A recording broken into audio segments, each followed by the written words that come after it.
Kombëtarja e vajzave është gati për ndeshjen e fundit të fushatës kualifikuese për Kupën e Botës 2027 ndaj Malit të Zi, që do të luhet në stadiumin Loro Boriçi në Shkodër. Pas barazimit të vyer ndaj Çekisë, vajzat kuqezi synojnë ta mbyllin këtë edicion eliminatoresh me një tjetër paraqitje pozitive përpara tifozëve shqiptar. Në prag të sfidës, në një prononcim për mediat, trajneri Armir Grima foli për gjendjen e skuadrës dhe objektivat për ndeshjen. E rëndësishme është që të mojmë atë ritëm, atë dëshirë dhe atë ego që kishim ne që me Çekin, të përfundojmë me sukses të eliminatore. Besoj që ekipi ka punu mirë, ka bërë mirë, vajzat kanë bërë mirë këto eliminatore. Mund të kishim marrë diçka tjetër pak më shumë, ndikon në anën psikologjike shumë. Tjetër ndeshje nuk është ajo e Çekisë, do të luajmë për të fituar ndeshjen dhe objektivi jonë kryesor është për ta fituar ndeshjen dhe hyn për ta fituar ndeshjen.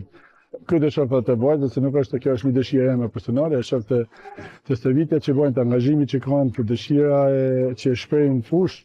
Dhe besoj që duhet t'i mbyllim të eliminatorë me sukses, me 1-3 pikë të merituar, sepse këto vajza meritojnë shumë, sepse kanë dhënë shumë. Në prag të kësaj ndeshje, trajneri shkodran Grima ka edhe një mesazh për tifozët, të cilët pritet që në Loro Boriçi të jenë të pranishëm në mbështetje të kombëtares. Po unë e di që tifozët e Shkodran nuk kanë nevojë për thirrje, ato thjesht duhet një njoftues në cilë është ndeshja, dhe unë jam krejt i bindur ashtu siç na kanë mbështetur çdo herë, ashtu siç kanë qenë të pranishëm çdo herë, ashtu siç ata kanë bërë çdo herë për këtë ekip, për këtë vajza. Unë besoj që nesër është më e nevojshme, sepse kemi nevojë.